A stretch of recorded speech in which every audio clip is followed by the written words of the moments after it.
Hello guys and welcome to our channel.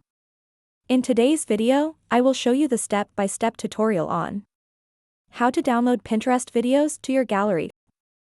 So by the end of this video, you will learn how to do them. So without further ado, let's get into it.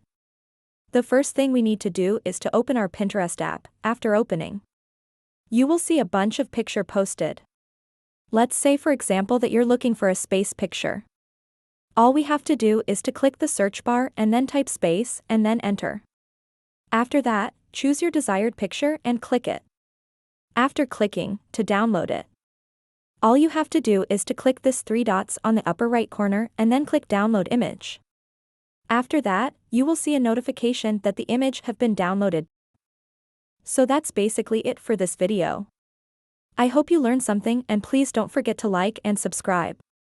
Have a great day everyone.